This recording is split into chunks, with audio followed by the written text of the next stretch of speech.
সেদিনটা ছিল বৈশাখ মাসের একটা উষ্ণ দিন। সকাল থেকেই প্রচণ্ড ভ্যাপসা গরম বিরাজ করছিল শহর জুড়ে। সেদিন রবিবার থাকায় দপ্তর যাওয়ার তেমন কোনো ব্যাপার ছিল না। নাহলে এই যে ভ্যাপসা গরম, তাতে যদি ভিড়ে ঠাসা ট্রামে উঠে বড় বাজার থেকে ডাল হাউসে যেতে হয়, তাহলে ওই ট্রামের মধ্যেই হৃদরোগে আক্রান্ত হয়ে মৃত্যু হয়ে যাওয়াটা অস্বাভাবিক কিছু নয়। কিন্তু আজ রবিবার থাকায় একটু স্বস্তি পাওয়া গেল। আজ বাড়িতে বসে আমি কিছু বিলেতি পত্রিকা পড়ছিলাম, আর এর সাথে আমার গিন্নি আজকে আমার জন্য গরম গরম লুচি আর আলুর দম বানিয়েছিল, সেগুলি খাচ্ছিলাম। আজ রবিবার হওয়ার জন্য সকালেই আমি আমার গিন্নিকে বলেছিলাম, মালতী শোনো না, আজ তো রবিবার, ছুটির দিন, তা আজ সকালের জন্য জল খাবার একটু গরম গরম লুচি আর সাদা আলুর দম বানিয়ে খাওয়াবে আমায়। সারা সপ্তাহ এত হাড় ভাঙা খাটুনি করি, শুধু হাতে পাই রবিবারটুকু মাত্র। আর ছুটির দিনে যদি তোমার হাতের ওই ফুলকো ফুলকো লুচি আর সাদা আলুর দম পাই, তাহলে সারা সপ্তাহের পরিশ্রমটা সার্থক হয়ে যাবে একেবারে। তাই আজকে আমাকে জলখাবারে ওই লুচি আর সাদা আলুর দম বানিয়ে দাও না। আমার এই আবদার শুনে আমার গিন্নি আমাকে বলল, আরে বাবা, তোমার এই সমস্ত ছেলে মানুষগুলো দেখলে মনে হয় তোমার শুধু শরীরটাই বড় হয়েছে আর মনটা একেবারে সে ছোট্ট বাচ্চার। তোমাকে নিয়ে আমি সত্যি আর পারি না গো। নিজের বয়সটা একবার দেখেছো? বয়সটাকে খেয়াল করে তো আবদারগুলো করবে নাকি? তোমার যে দুটো ছোট ছোট বাচ্চা আছে, সেই খেয়ালটা আছে? আজ তারা যদি তোমার এরকম বাচ্চাদের মতো বায়না করতে থাকে, তাহলে তো কাল তোমার মতো ওরাও কথায় কথায় বায়না করবে। তখন কি করবে শুনি? নিজের এই সমস্ত ছেলে মানুষগুলোকে এইবার অন্তত ছাড়ো। গিনির কথা শুনে আমি কিছুক্ষণ মুখ নামিয়ে চুপ করে বসে থাকলাম। তারপর এক সময় পর আমার গিন্নি একটু মুচকি হেসে আমাকে বলল, থাক থাক, আর রাগ করতে হবে না। আমি তোমাকে তোমার পছন্দের লুচি আর সাদা আলুর দম বানিয়েই খাওয়াবো। আর অভিমান করে থাকতে হবে না। লোকে ঠিকই বলে, মানুষ যত বুড়ো হতে থাকে ততই সে একেবারে বাচ্চা হয়ে যায়, আর বাচ্চাদের মতো জেদ আর বায়না করতে থাকে।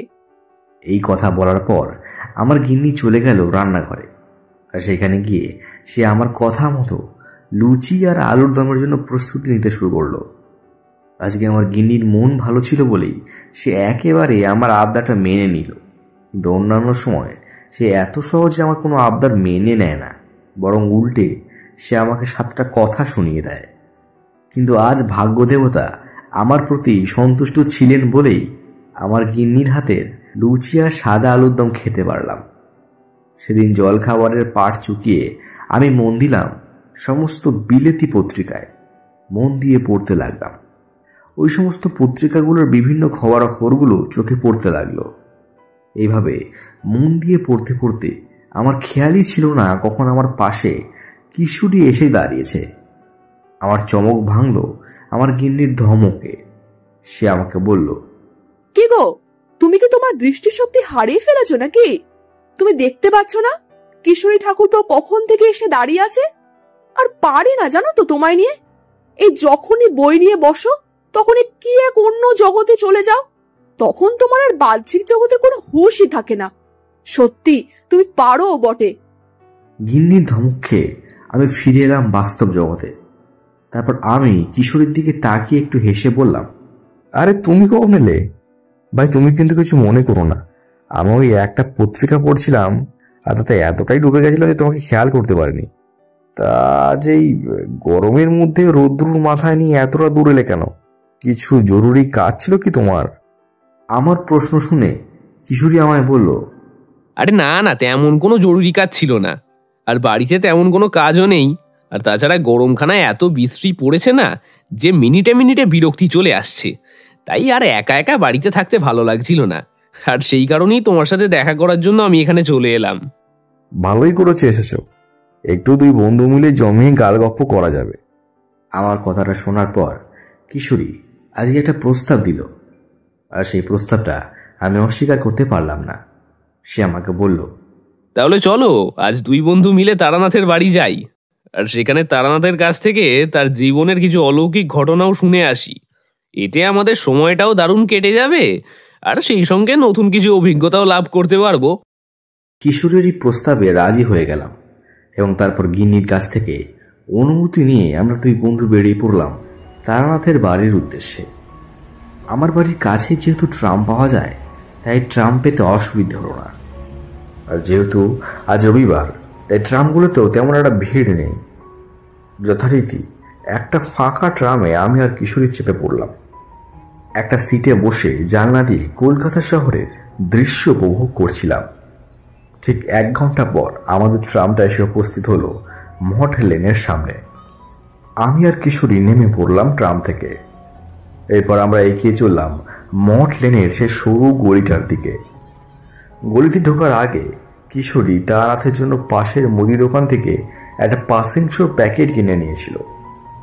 এরপর আমি এবং কিশোরী গলির মধ্যে প্রবেশ করলাম এবং তারপর দুজনে হাঁটতে হাঁটতে এসে পৌঁছালাম তারানাথের বাড়ির সামনে। সময় যতই পরিবর্তিত হয়ে যাক না কেন, তারানাথের এই মঠ লেনের বাড়ি চিরকাল একই রকম থেকে যাবে। আর তার সাক্ষী হয়ে থাকবে দেওয়ালে লাগানো ওই সাইনবোর্ডটা। কারণ আজও সেখানে জ্বলজ্বল করতে থাকে একটাই নাম, তারানাথ জ্যোতির্বিনোদ। এরপর আমি আর কিশোরী তারানাথের বাড়ির সদর দরজায় টোকা দিলাম এবং ভিতর থেকে মেয়ে চারির গলা ভেসে এলো। সে বলল, কে? একটু দাঁড়ান, আসছি। এরপর চারি এসে দরজা খুলে দিল। তারপর আমাদের দুজনকে দেখে বলল, আরে কাকা বাবু, তোমরা কতদিন পর এলে গো। এসো এসো, ভেতরে এসো। বাবা তো প্রায় তোমাদের কথা বলে গো। তোমরা এতদিন আসতে না বলে বাবার মনটাও একদমই ভালো ছিল না। যাকগে, ভালোই হয়েছে তোমরা এসে গেছো। এখন বাবার মনটাও খুব ভালো হয়ে যাবে। এরপর চারি আমাদের নিয়ে গেল বৈঠকখানায়। বৈঠকখানায় গিয়ে আমরা দেখলাম তা আমাদের তক্তাপোষের উপরে বসে গুনগুন করে একটা রামপ্রসাদী গান করছিল।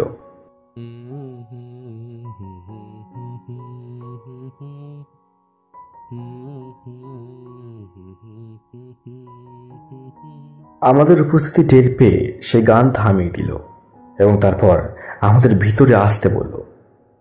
বৈঠকখানায় প্রবেশ করে আমরা দুজন গিয়ে বসলাম তক্তাপোষের সামনে রাখা মাদুরের উপর। এরপর তারানাথ চারিকে 3 কাপ চা আর কিছু তেলে ভাজা নিয়ে আসতে বললেন। এরপর তারানাথ ফিরে আসার পর আমাদেরকে বললেন, তোমরা তো আমাকে ভুলেই গেছো। তোমরা যখন আসতে না তখন মন খুবই খারাপ থাকতো, কারণ আমি আমার জীবনের এই সমস্ত অলৌকিক অভিজ্ঞতার কথা কাউকে বলতে পারতাম না। যাক, ভালোই হয়েছে তোমরা এসে পড়েছ। এখন আবার জমিয়ে গল্প করা যাবে। এই নিত্যদিনের ব্যস্ততায় ভরা জীবনে নিজেদের জন্য দুদণ্ড সময় বের করা সত্যি অসম্ভব হয়ে পড়ে। তাই এই কিছুদিন আসা হয়ে ওঠেনি। আর তার উপর যা গরম পড়েছে, তাতে কোথাও যাওয়াটাই সবচেয়ে বড় সংগ্রামের বিষয় হয়ে দাঁড়িয়েছে। এই কথোপকথনের সময় চারি এসে আমাদের জন্য 3 কাপ চা আর কিছু আলুর চপ দিয়ে গেল। ওগুলোর দিকে তাকিয়ে তারানাথ আমাদের উদ্দেশ্য করে বললেন, নাও, আগে তোমরা খেয়ে নাও, তারপর আমরা গল্প শুরু করছি। গরম চপটা খেতে খেতে কিশোরী এবার তারানাথকে জিজ্ঞেস করল, আচ্ছা ঠাকুরমশাই, আপনার দেখা মহাবিদ্যাদের মধ্যে সব থেকে করুণাময়ী মহাবিদ্যা কে ছিলেন? মহাবিদ্যারা সবাই দেবী আদি পরাশক্তির অংশ, আর তারা সবাই পরম করুণাময়ী। কিন্তু সেই 10 মহাবিদ্যাদের মধ্যে প্রকৃত অর্থে করুণার প্রতিমূর্তি মহাবিদ্যা হলেন 4র্থ মহাবিদ্যা দেবী ভুবনেশ্বরী। এই দেবী অতি উচ্চমার্গের শক্তি। দেবী ভাগবত, শ্রীচণ্ডী এবং বৃহত্তন্ত্রসারে দেবীর কথা বলা আছে। এই দেবী চতুর্ভুজা, অরুণবর্ণা, রক্তাম্বরা এবং নীল পদ্মের ওপর বিরাজিতা। দেবীর 4 হাতের প্রথম 2 হাতে ধারণ করে থাকেন পাশ এবং অঙ্কুশ, আর নিজের 2 হাত বরাভয় এবং অভয় মুদ্রার ভঙ্গিতে থাকে। দেবী সদা হাস্যময়, আর তার মাথায় থাকে চন্দ্রমুকুট।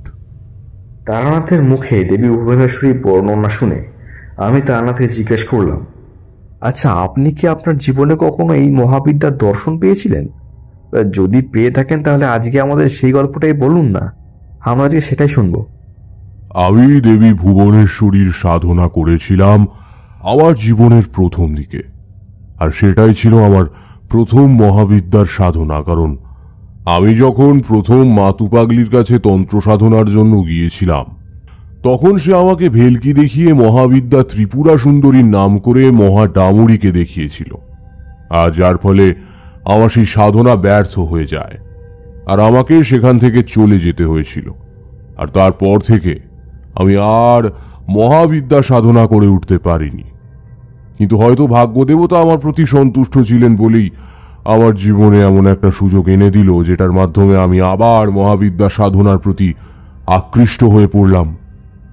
আমি সেইবার ঘুরতে ঘুরতে এসে উপস্থিত হয়েছিলাম মেদিনীপুর জেলার মহিষাদল গ্রামের একটা প্রত্যন্ত শ্মশানে। শ্মশানটা ছিল হলদি নদীর একদম পশ্চিম প্রান্তের একটা জঙ্গলাকীর্ণ জনবিরল স্থানে। আমি যখন ওই জায়গায় উপস্থিত হলাম তখন প্রায় সন্ধে হয়, আর এদিকে জায়গাটা নিস্তব্ধ ও জনবিরল হওয়ায় মনে একটা ভয়ের উদয় হতে শুরু করলো। কিন্তু আমি ভয় না পেয়ে এগিয়ে চললাম সেই শ্মশানের দিকে। আমি যখন সেই শ্মশানের মধ্যে উপস্থিত হলাম তখন চারিদিকে সন্ধ্যার গাঢ় অন্ধকার নেমে এসেছে, আর দূর জঙ্গলের ভেতর থেকে ভেসে আসতে শুরু করলো শেয়ালের ডাক। সব মিলিয়ে পরিবেশটা এক ভৌতিক পরিবেশের রূপ নিয়েছে। সেদিন ছিল অমাবস্যা আর কৃষ্ণপক্ষ, তার ফলে অন্ধকারটা বেশ গাঢ় বলে মনে হচ্ছিল। শ্মশানের ভেতর অন্ধকারটা বেশি থাকার ফলে কিছুই ঠাউর করতে পারছিলাম না। শুধু আমি দেখতে পেলাম শ্মশানের একদম শেষ প্রান্তে নদীর পাড়ে একটা বিশাল বড় অগ্নিকুণ্ড জ্বলছে, আর তার সামনে একজন সৌম্যকান্তি সাধু ধ্যানমগ্ন অবস্থায় বসে আছেন। পরনে তার ছিল রক্তবস্ত্র আর কপালে ছিল রক্তচন্দনের তিলক, মাথায় ছিল জটা আর তার গলায় ছিল পদ্মবীজের মালা। সেই সাধুকে দেখে আমার মনে শ্রদ্ধার উদয় হলো। তারপর আমি আস্তে আস্তে এগিয়ে গেলাম ওই সাধুর দিকে। ওই স্থানে পৌঁছে আমি সাধুর সামনে হাত জোর করে বসলাম। এভাবে বেশ কিছুক্ষণ বসে থাকার পর একসময় সাধু ধীরে ধীরে তার চোখ দুটি মেলল। আমার দিকে তাকিয়ে স্পষ্ট বাংলায় আমাকে জিজ্ঞাসা করলেন, কে বাবা তুই? এখানে কি করতে এসেছিস? সাধুর প্রশ্নের জবাবে আমি বললাম, প্রণাম সাধু বাবা, আমি তারানাথ। আমি একজন পরিব্রাজক। সাধু সঙ্গ এবং তন্ত্রবিদ্যার নেশায় গৃহত্যাগ করে বিভিন্ন গ্রামেগঞ্জে ঘুরে বেড়াচ্ছি, আর সে ঘুরতে ঘুরতে আমি এসে উপস্থিত হয়েছি আপনার স্থানে। আমাকে দয়া করুন, আমাকে আপনার সঙ্গে থাকতে দিন। আমার কথাটা শুনে সাধু আমায় বললেন, তোর সংসারে এখনো অনেক কাজ বাকি আছে। এখনো তোর সময় হয়নি পুরোপুরি সন্ন্যাসী হওয়ার। যা, ফিরে যা, সংসারে ফিরে যা, আর সেখানে গিয়ে নিজের কর্তব্য কর্মগুলো সঠিকভাবে পালন কর। যা, ফিরে যা তুই। কিন্তু আমি ছাড়ার পাত্র নই, কারণ এখন যদি আমি এখান থেকে বাড়ি ফিরে যাই তাহলে আর কোনোদিনই আমার তন্ত্র সাধনা সঠিকভাবে শেখা হবে না। তাই আমি সাধুর পায়ে পড়ে কাঁদতে শুরু করলাম। তাকে অনুরোধ করলাম যেন আমাকে ত্যাগ না করেন। অনেক অনুরোধের পর অবশেষে সেই সাধু আমার কথা শুনলেন। তারপর তিনি আমায় বললেন, তুই তন্ত্র সাধনা শিখতে চাস? হ্যাঁ সাধু বাবা, আমি সঠিকভাবে ও নিষ্ঠার সঙ্গে তন্ত্র সাধনা শিখতে চাই। সাহস আছে তো মনে? কারণ তন্ত্র সাধনা কিন্তু খুবই কঠিন, আর এই সাধনায় পদে পদে বিপদ ঘটার সম্ভাবনা থাকে। তা যদি মন দুর্বল থাকে তারা এখনো সময় আছে, ফিরে যা। এই পথ তোর জন্য নয়। আমিও এবার মনে মনে নিজেকে প্রস্তুত করে নিলাম। আমি এবার সাধু বাবাকে বললাম, আমি সবকিছুর জন্য প্রস্তুত। আপনি আমাকে তন্ত্র সাধনার প্রক্রিয়াগুলো বলুন।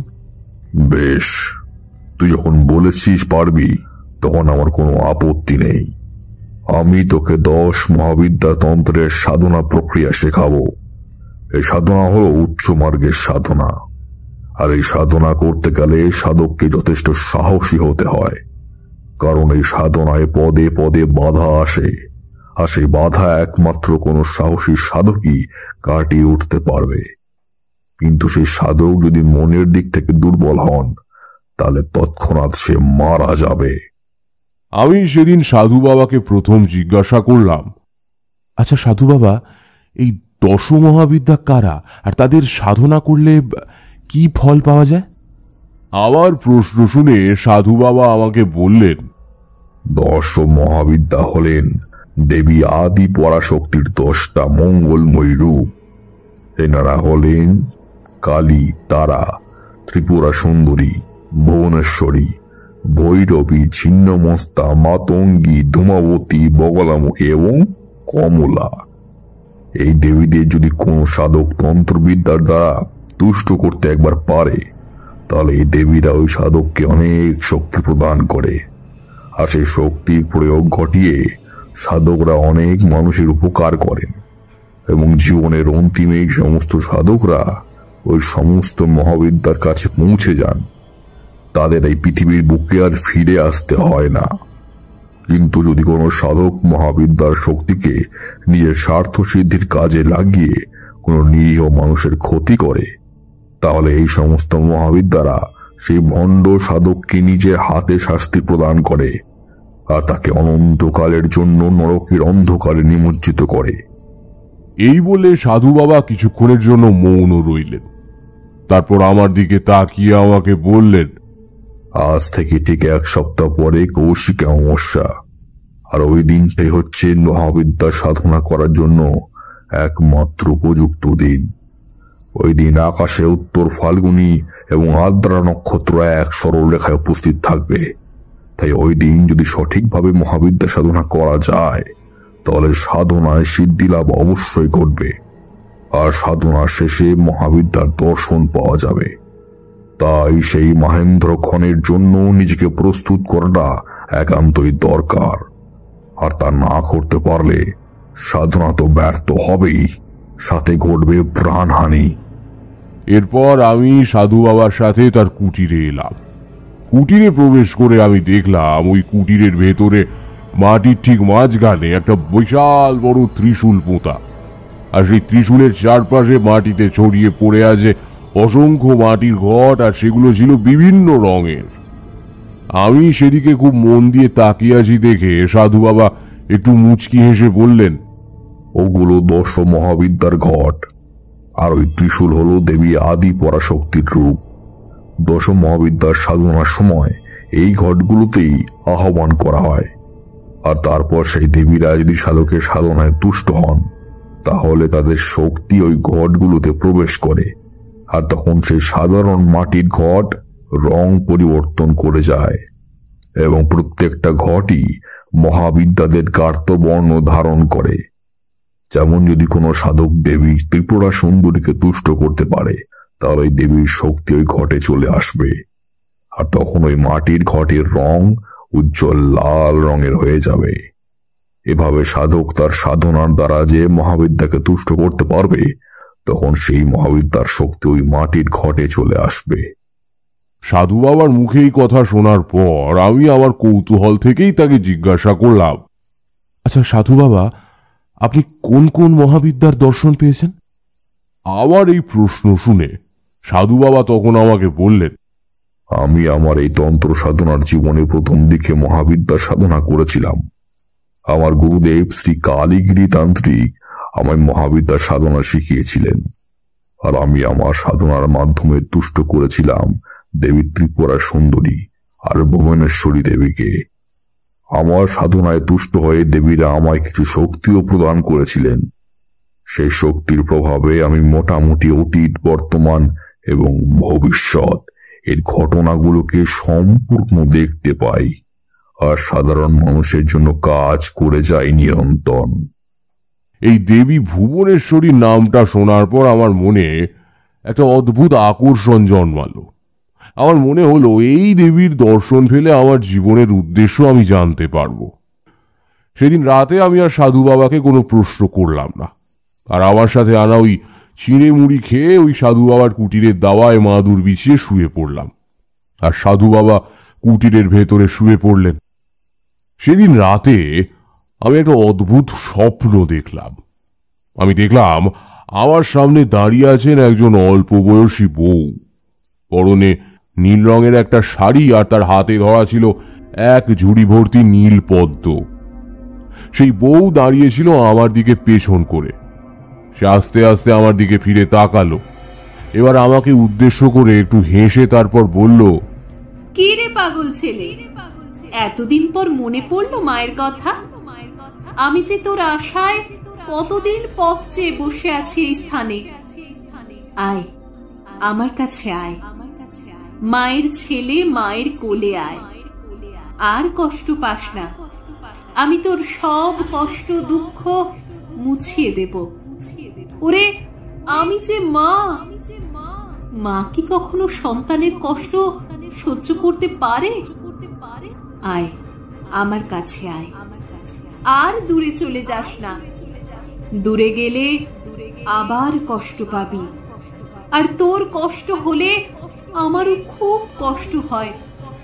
ফিরে আয় পাগল ছেলে, মায়ের কোলে ফিরে আয়। এই স্বপ্নটা দেখার পর আমার ঘুম ভেঙে গেল, আর আমি উঠে বসলাম। তারপর এক মনে তাকিয়ে রইলাম ওই দূরে নদীটার দিকে। সেদিন কৃষ্ণপক্ষ অমাবস্যা থাকার জন্য জ্যোৎস্না ছিল না ঠিকই, কিন্তু একটা অপার্থিব নীলাভ আলোয় চারিদিক কিছুটা দৃশ্যমান হচ্ছে। আর সেই আলোয় ওই দূরের নদীর পারে আমি যেন কিছু একটা দেখতে পেলাম।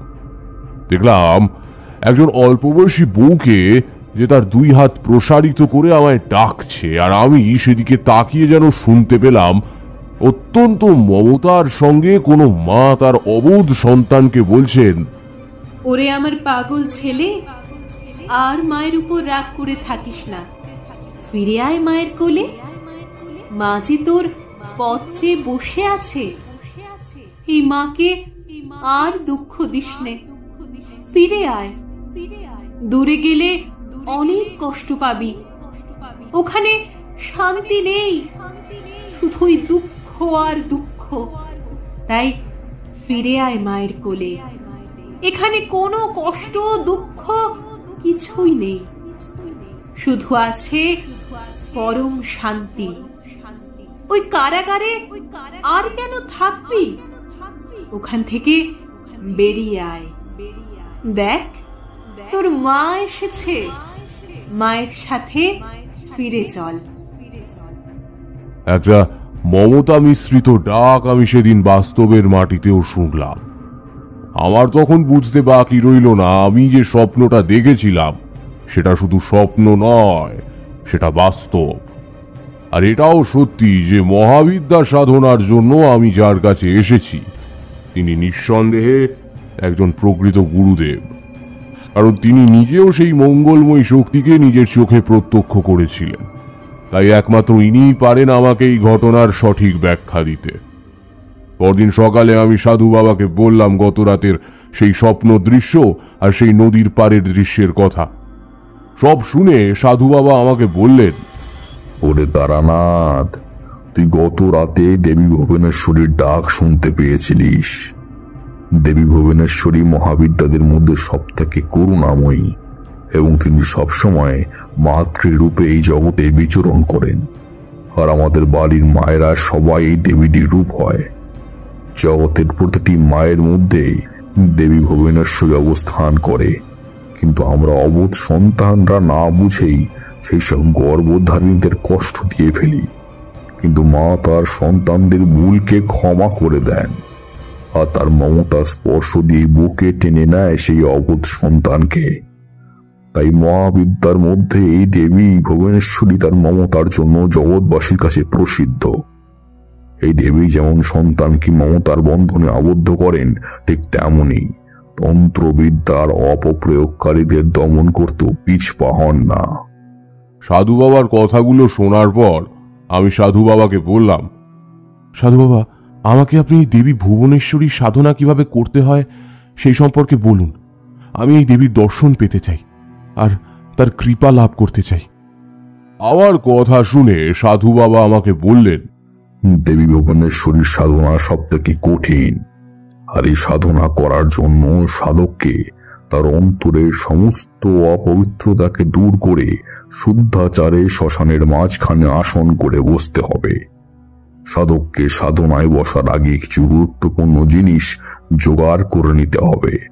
সেগুলো হলো 108টা নীল পদ্ম, নীল রঙের একটা কাপড়, কিছু নীল রঙের ছোট মাটির প্রদীপ নিয়ে আসতে হবে। তারপর সেই সমস্ত উপকরণগুলোকে পরপর সাজিয়ে দিতে হবে যজ্ঞকুণ্ডের চারপাশে। এরপর আসনে বসে যজ্ঞকুণ্ডে অগ্নিসংযোগ করে সাধনা শুরু করতে হবে। এই সাধনা করার সময় সাধককে একটা মন্ত্র অবিরাম জপ করে যেতে হবে, আর সেই মন্ত্রটা হলো ওং হেং ক্রিং ভুবনেশ্বরী দেবী নমঃ। এই মন্ত্রটা এক মনে আসনে বসে চোখ বন্ধ করে জপ করে যেতে হবে। সাধনা চলাকালীন সময় অনেক রকমের প্রতিকূলতা আসবে, অর্থাৎ অনেক অশুভ শক্তির আগমন ঘটবে। তারা নানাভাবে চেষ্টা করবে সাধকের সাধনা ভঙ্গ করার, কিন্তু সাধককে অসীম সাহস নিয়ে ওই আসনে বসে থেকে সাধনা চালিয়ে যেতে হবে। আর একটা একটা করে ওই নীল পদ্ম অগ্নিকুণ্ডের ভিতরে আহুতি দিতে হবে। এইভাবে বেশ কিছুক্ষণ চলার পর ওই সমস্ত অশুভ শক্তির প্রভাব কমতে শুরু করবে, আর ধীরে ধীরে শ্মশানের পরিবেশে পরিবর্তন আসতে শুরু করবে। তারপর দেখা যাবে ওই যজ্ঞকুণ্ডর এক চারপাশে গোল করে মাটি সাজানো সমস্ত মাটির প্রদীপগুলো একসাথে জ্বলে উঠবে। তখন গোটা শ্মশানে ছড়িয়ে পড়বে এক অপার্থিব স্বর্গীয় সুবাস। তারপর যখন ওই সাধক চোখ খুলবে, তখন সে দেখতে পাবে একটা বড় নীল পদ্ম ওই যজ্ঞকুণ্ডের ভিতর থেকে বাইরে বেরিয়ে আসবে, আর তার উপর আবির্ভূতা হবেন দেবী ভুবনেশ্বরী। তার ঐশ্বর্যময় রূপ নিয়ে দেবী সাধকের হাত ধরে থাকা ওই মাটির ঘটের মধ্যে নিজের শক্তির একটা ক্ষুদ্র অংশ প্রদান করবে, আর যার ফলে ওই মাটির ঘটটা নীল রং ধারণ করবে। এরপর দেবী সাধককে আশীর্বাদ দিয়ে অন্তর্ধান করবেন। আমি তোকে দেবী ভুবনেশ্বরীর সাধনা শেখাবো।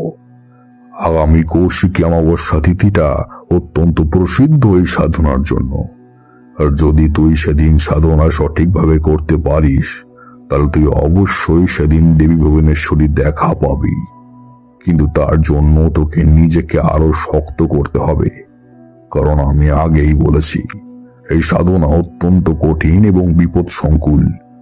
তাই যদি মনের দিক থেকে শক্ত হতে না পারিস, তাহলে অশুভ শক্তির হাতে পড়ে বেঘরে মারা পড়বি।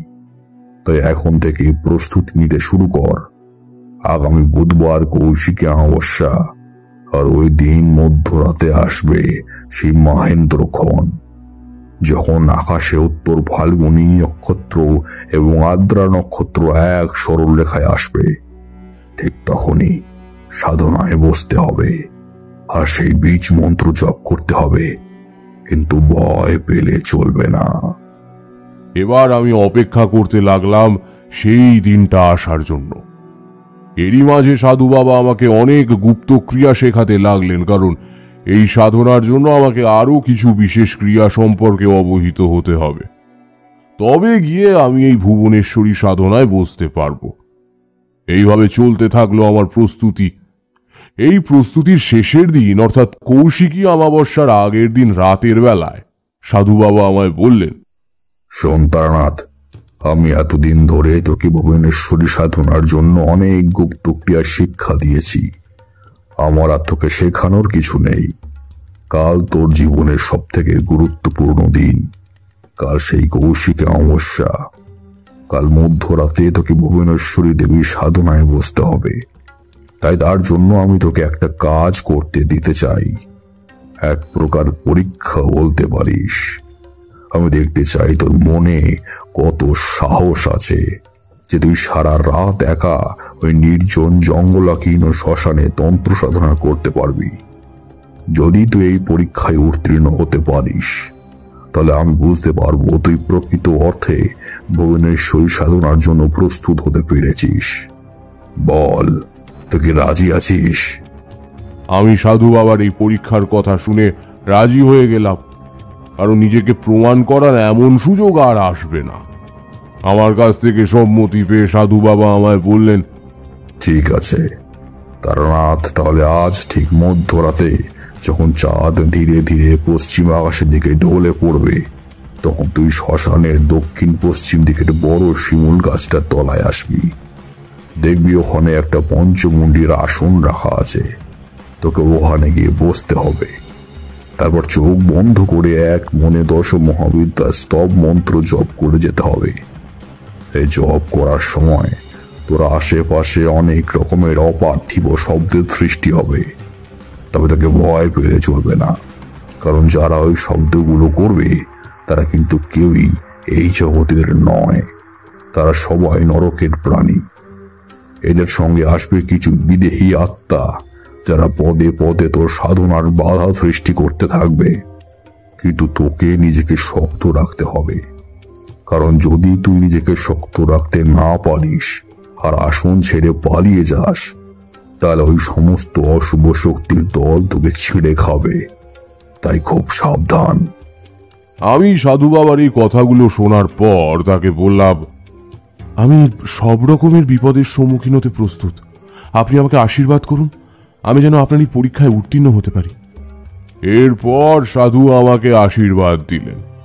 তারপর ঠিক মধ্যরাতের সময় আমাকে নিয়ে উপস্থিত হলেন শ্মশানের দক্ষিণ পশ্চিম দিকের সেই পঞ্চমুণ্ডি আসনের সামনে। আমাকে তারপর হাতের ইশারায় বসতে বললেন ওই আসনে। তারপর আমি মনে সাহস এনে বসলাম ওই আসনে। ওই আসনে বসার পর আমার মধ্যে একটা বিদ্যুতের তরঙ্গ খেলে গেল।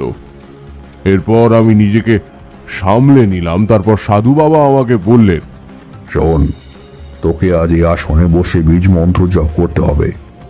আগামীকাল কৌশিকী অমাবস্যার রাতে তোকে এই আসনে বসেই দেবী ভুবনেশ্বরীর সাধনা করতে হবে। আজ আমি তোকে বীজ মন্ত্র দেব, আর আজ সারা রাত তোরে এখানে বসে এক মনে ওই মন্ত্র জপ করতে হবে তোকে। এরপর সাধু বাবা আমার কানে সেই বীজ মন্ত্র দিলেন। তারপর সাধু বাবা সেই স্থান থেকে প্রস্থান করলেন। আমি এবার ওই স্থানে নিজেকে সম্পূর্ণ একা আবিষ্কার করলাম। তখন আমি শুনতে পেলাম দূরের জঙ্গলের ভেতর থেকে ভেসে আসা শিয়ালের ডাক। এই ডাক এই মধ্যরাতের নিস্তব্ধতাকে এক লহমায় খান খান করে দিয়েছিল। এবার আমি চোখ বন্ধ করে এক মনে বসে সাধু বাবার দেওয়া ওই বীজ মন্ত্র জপ করতে শুরু করলাম। এইভাবে প্রায় 1 ঘন্টা মতো আমি নির্বিঘ্নেই জপ চালিয়ে গিয়েছিলাম, কিন্তু তারপর শুরু হলো উপদ্রব।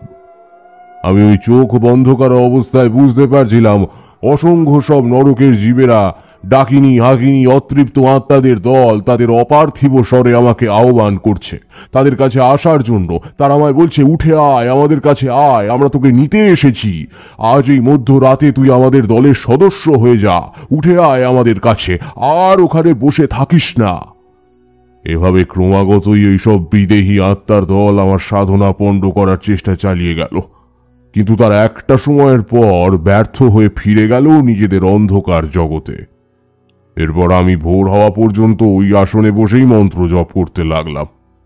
ভোরবেলা সাধু বাবা এলেন আমার কাছে। আমাকে ডাকলে আমি চোখ মেলে তাকালাম। এবার তিনি আমায় বললেন, তারানাথ, তুই আমার পরীক্ষায় উত্তীর্ণ হয়েছিস।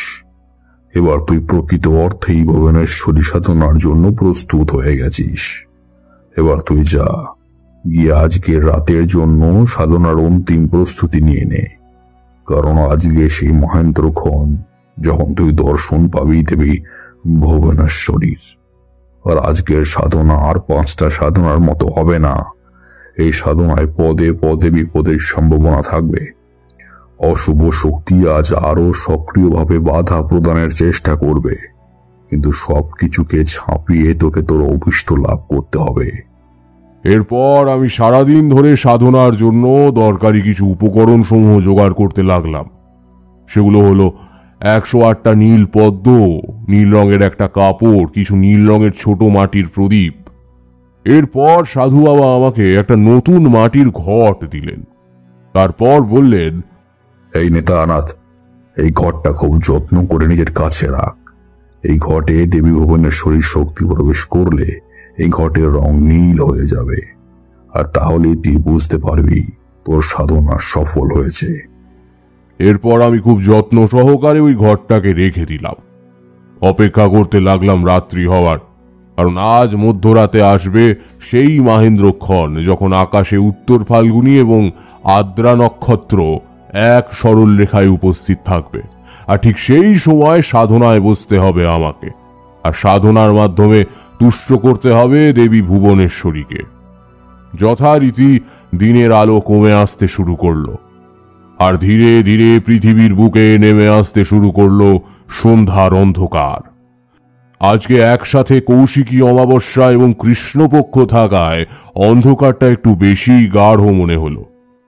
কৌশিকী অমাবস্যা অন্যান্য অমাবস্যার থেকে অনেকটা আলাদা, কারণ এই অমাবস্যায় তারাপীঠের মহাশ্মশানে সাধক বামা খ্যাপা মা তারার দর্শন লাভ করে সিদ্ধি লাভ করেছিলেন। তাই সমস্ত তন্ত্র সাধকদের কাছে এই তিথিটা অত্যন্ত গুরুত্বপূর্ণ। তাই যত সময় এগিয়ে আসছিল ততই আমার মনে এক আলাদাই রোমাঞ্চের সৃষ্টি হচ্ছিল। এইভাবে কেটে গেল বেশ কিছুটা সময়। ধীরে ধীরে সন্ধ্যার অন্ধকার রাত্রির অন্ধকারে পরিণত হল। আকাশে দেখা দিল উত্তর ফাল্গুনী এবং আদ্রা নক্ষত্র। এটা দেখার পর আমি বুঝতে পারলাম সেই বহু প্রতীক্ষিত মাহেন্দ্রক্ষণ আসতে শুরু করেছে। এরপর আমি আমার সমস্ত সাধনার জিনিসপত্র গুছিয়ে নিতে শুরু করলাম। দেখলাম সাধু বাবা হাতে একটা ত্রিশূল নিয়ে কুটিরে প্রবেশ করলেন। কুটিরে প্রবেশ করে সাধু বাবা আমার হাতে ওই ত্রিশূলটা দিয়ে বললেন, তারনাথ, এই ত্রিশূলটা ধর। এটা মা আদ্যা শক্তির আশীর্বাদী ত্রিশূল। এই ত্রিশূল সাধকের কাছে থাকলে সাধক যে কোনো বিপদ থেকে রক্ষা পাবে। তাই তোকে আমি এই ত্রিশূলটা দিচ্ছি, তোর মঙ্গল হোক। এরপর আমি সাধু বাবার দেওয়া ওই ত্রিশূলটা আর সাধনার সমস্ত উপকরণ নিয়ে বেরিয়ে পড়লাম সাধনার উদ্দেশ্যে। মধ্যরাত ততক্ষণে উপস্থিত, আর সেই মাহেন্দ্রক্ষণ উপস্থিত হওয়ার সময় হয়ে এসেছে। এরপর আমি এসে উপস্থিত হলাম শ্মশানের দক্ষিণ পশ্চিম দিকের বড় শিমুল গাছটার সামনে। আমি গতকালের দেখা সেই পঞ্চমুণ্ডির আসনটার ওপর গিয়ে বসলাম। ওই আসনের ওপর বসার পর আমার মধ্যে পুনরায় একটা বিদ্যুতের ঝলক খেলে গেল। এরপর আমি একবার আকাশের দিকে তাকালাম। তাকিয়ে দেখলাম উত্তর ফাল্গুনী এবং আদ্রা নক্ষত্র এক সরল রেখায় উপস্থিত হয়েছে, অর্থাৎ সেই মাহেন্দ্রক্ষণ এসে উপস্থিত হয়েছে। এবার আমি আমার সামনে একটা অগ্নিকুণ্ড বানিয়ে তার আশেপাশে গোল করে সাজিয়ে দিলাম সেই প্রদীপগুলো। আমি সাধু বাবার বলে দেওয়া দেবী ভুবনেশ্বরীর স্তব মন্ত্রটা ওম হ্রিং ক্রিং ভুবনেশ্বরী দেব্যই নমঃ জপ করতে লাগলাম। বেশ কিছুক্ষণ জপ চালিয়ে গেলাম এক মনে। আর এর সঙ্গে আমার সঙ্গে আনা ওই 108টা নীল পদ্ম একটা একটা করে ওই অগ্নিকুণ্ডর ভেতরে আহুতি প্রদান করতে লাগলাম। এভাবে যখন আমি আমার স্তব ও আহুতি প্রদানের কাজ করে যাচ্ছি, ঠিক সেই সময় পাশের নদীটার কাছ থেকে একদল লালপাড় সাদা শাড়ি পরিহিত কিছু অল্প বয়সী বউ এক হাত ঘোমটা টেনে এগিয়ে আসছে আমার দিকে। ঘোমটা থাকার জন্য আমি তাদের মুখটা স্পষ্ট দেখতে পারলাম না, কিন্তু যখন ওরা আমার সামনে এসে উপস্থিত হলো তখন তারা সবাই তাদের ঘোমটাটা এক টানে সরিয়ে দিল। আর তারপর আমার সামনে ফুটে উঠল এক দল নরকঙ্কালের মুখ, আর তাদের সবার চোখ দুটো আগুনের ভাটার মতো জ্বলছে। তাদের মুখে লেগেছিল এক পৈশাচিক হাসি, যেন এক মুহূর্তে ওরা আমাকে ছিঁড়ে খাবে। আমি ভয় না পেয়ে এক মনে আবার জপ ও আহুতি চালিয়ে গেলাম। এরপর আমি দেখলাম সেই সব নরকঙ্কালের দল ছুটে আসতে শুরু করেছে আমার দিকে, কিন্তু আমার কাছে তারা পৌঁছতে পারল না, বরং তার আগেই তারা সবাই দুমড়ে মুচড়ে ভেঙে গেল। এরপর আমি দেখলাম কোথা থেকে একদল মুন্ডহীন ছায়ামূর্তি আমার দিকে এগিয়ে আসছে, আর তাদের ওই ছায়াময় শরীরের মধ্যে আমি লক্ষ্য করলাম জ্বলন্ত দুটো চোখ আমার দিকে এগিয়ে আসছে। আর সেই চোখ দুটোয় লুকিয়ে আছে শত সহস্র বছরের খিদে, যেন সুযোগ পেলেই ওরা আমার উপর ঝাঁপিয়ে পড়ে আমায় ছিঁড়ে খাবে। কিন্তু তারা কেউই আমার কাছে ঘেঁষতে পারল না। আমি দেখলাম ধীরে ধীরে ওই সব ছায়ামূর্তির দল অদৃশ্য হতে শুরু করলো। আরো একটা নতুন উপদ্রব শুরু হলো। আমি যখন আগুনে আহুতি প্রদান করছিলাম, ঠিক সেই সময় থেকে শো শো শব্দে ঝোড়ো হাওয়া বয়ে এলো, আর সঙ্গে তীব্র বিদ্যুতের ঝলকানি আমার চোখে প্রায় অন্ধকার করে দিয়ে চলে গেল। আমি দেখতে পেলাম আমার সামনে এসে উপস্থিত হয়েছে একটা বছর দশেকের ছোট্ট মেয়ে, কিন্তু তার রূপ ছিল অত্যন্ত ভয়ঙ্কর। দেখলাম সেই মেয়েটার হাতে ছিল বড় বড় ধারালো নখ, চুল ছিল খোলা, মুখ ছিল ফ্যাকাশে, ঠোঁট এবং চোখের কোণ থেকে গড়িয়ে পড়ছে রক্ত। আর সেই মেয়েটা আমার দিকে তাকিয়ে একটা তীব্র চিৎকার করে বলে উঠল, উঠে আয় আসন থেকে, আমি তোকে নিতে এসেছি, আমাদের সাথে আয়। এই অমাবস্যার মধ্যরাতে আমরা পৈশাচিক আনন্দে মেতে উঠি। এই অমাবস্যার রাত আমাদের কাছে আনন্দের রাত, আর এবার আমরা চাইছি তোকে আমাদের সাথে নিয়ে যেতে। তাই আর দেরি করিস না, উঠে আয়, আয় আমাদের কাছে আয়, চলে আয়। এরপর আমি দেখলাম সেই মেয়েটা আমার দিকে তার হাত দুটো বাড়িয়ে দিল। সাথে সাথেই আমি দেখলাম সেই মেয়েটার হাত দুটো ক্রমশ লম্বা হতে হতে এগিয়ে আসছে আমার দিকে, কিন্তু সেই হাত দুটো আমাকে স্পর্শ করার আগেই সেই স্থানে জ্বলে পুড়ে ছাই হয়ে গেল। দেখলাম সেই মেয়েটা ছিটকে পড়লো নদীর পাড়ে, আর তারপর যন্ত্রণায় ছটফট করতে করতে মিলিয়ে গেল। আর মিলিয়ে যেতেই সেই সমস্ত ঝড় ঝঞ্ঝা এক লহমায় কেটে ধীরে ধীরে প্রকৃতি শান্ত হয়ে গেল। আমি আবার আমার সাধনায় মন দিলাম। এভাবে যখন আমার সাধনা প্রায় শেষের দিকে, তখন আমি শুনতে পেলাম এক অপরূপ মাতৃকণ্ঠের ডাক। সে যেন আমায় বলছেন, কি রে পাগল ছেলে, এখনো চোখ বন্ধ করে বসে থাকবি? এবার তো চোখ খুলে তাকা আমার দিকে, যে দেখ আমি এসেছি তোর কাছে। তোর মা আজ তোর কাছে এসেছে, মাকে দু চোখ ভরে দেখবি না? এরপর আমি ধীরে ধীরে চোখ মেললাম। চোখ মেলে দেখলাম আমার সামনে নদীর ঠিক মাঝখানে একটা বিশাল বড় নীল পদ্ম ফুটে উঠেছে, আর সেই নীল পদ্মের ঠিক মাঝখান থেকে একটা উজ্জ্বল নীল বর্ণের আলো সৃষ্টি হয়ে সেই আলো ছড়িয়ে পড়ছে চারিদিকে। আর সেই আলোক উৎসের ঠিক সামনে পদ্মাসনে বসে আছেন দেবী ভুবনেশ্বরী, তার ঐশ্বর্যময় রূপ নিয়ে, কিন্তু তার মুখে লেগে আছে সেই পরম মমতাময় হাসিটা। দেবী আমার সামনে তার চতুর্ভুজা রূপ নিয়ে আসেননি, শুধু দ্বিভুজা রূপ নিয়ে এসেছেন। দেবী আমার দিকে তাকিয়ে মমতা মাখা স্বরে বললেন, তারানাথ, আমি তোর সাধনায় সন্তুষ্ট হয়েছি। আজ তুই তোর সাধনার মাধ্যমে সেই মহাশক্তিকে জাগরিত করেছিস, যে এই চরাচরে মাতৃরূপে বিরাজ করে। আর আজ সেই মাতৃশক্তি তোর সামনে উপস্থিত হয়েছে। এবার তুই বর প্রার্থনা কর।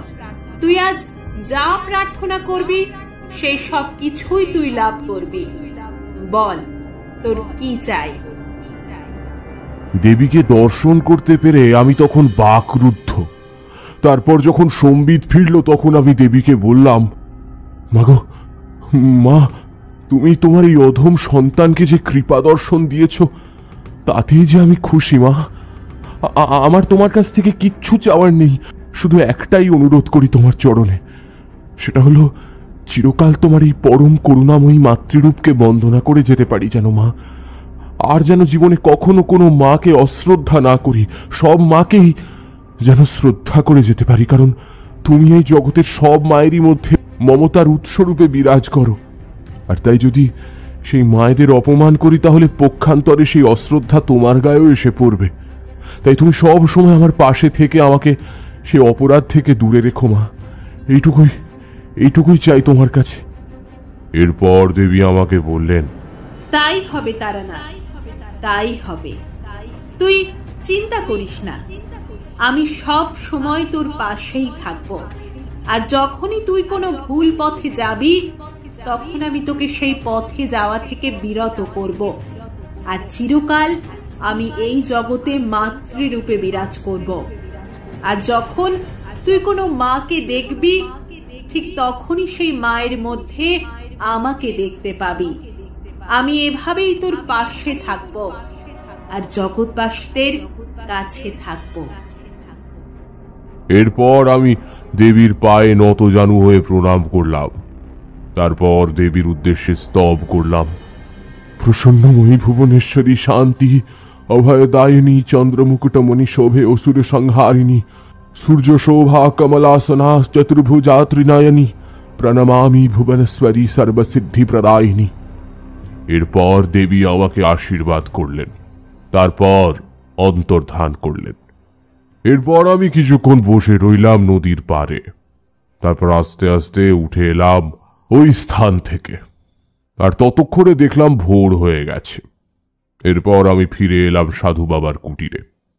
কুটিরে প্রবেশ করার পর সাধু বাবা আমায় বললেন, আমি জানি তারানাথ, তোর সাধনা সফল হয়েছে, আর তার সব থেকে বড় প্রমাণ ওই মাটির ঘরটা, কারণ তার রং পরিবর্তিত হয়ে নীল বর্ণ ধারণ করেছে। আমি জানতাম তুই দেবী ভুবনেশ্বরীর দেখা পাবি। দেবীর দেওয়া শক্তির কোনোদিনও অপপ্রয়োগ করিস না। এই শক্তি চিরকাল মানব সমাজের উন্নতির জন্য ব্যবহার করবি। এবার তুই ফিরে যা, নিজের ঘরে ফিরে যা, আর সেখানে গিয়ে সাধন ভজনের দিকে মনোনিবেশ কর, আর মানব সমাজের উন্নতি ঘটা। কারণ আজ মানব সমাজ বড়ই বিপন্ন।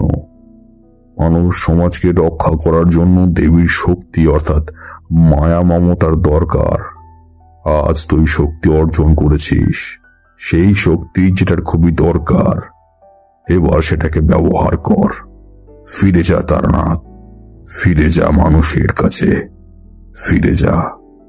এই বলে সাধু বাবা আমাকে আশীর্বাদ করলেন। আর তারপর আমিও ওই স্থান থেকে চলে এলাম আবার আমার জীবনে। এত অবধি বলে তারানাথ থামলেন, আর আমরাও এতক্ষণ মন্ত্রমুগ্ধের মতো শুনে যাচ্ছিলাম তারানাথের গল্পটা। গল্প শেষ হলে আমরা লক্ষ্য করলাম তারানাথের দুটো চোখ বেয়ে ছলছল করে জল বেয়ে আসছে। তার মুখ থেকে বেরিয়ে আসছে একটা অতি পরিচিত রামপ্রসাদের গান। ডুবুদের মন কালী বলে, ডুবুদের মন কালী বলে। তারানাথের গলায় রামপ্রসাদী গান ভালোই লাগে। রামপ্রসাদের গান সব বয়সের মানুষের কাছেই খুবই আকর্ষণীয়, তাই আমরাও গল্প শেষে সেই গানটা শোনার জন্য অনুরোধ করে বসলাম। তারপর গান শেষ হলে আমরা ধীরে ধীরে উঠে পড়লাম এবং অন্য দিনের তুলনায় খানিক খুশি ভরা মন নিয়ে বেরিয়ে এলাম তারানাথের কাছ থেকে বিদায় নিয়ে।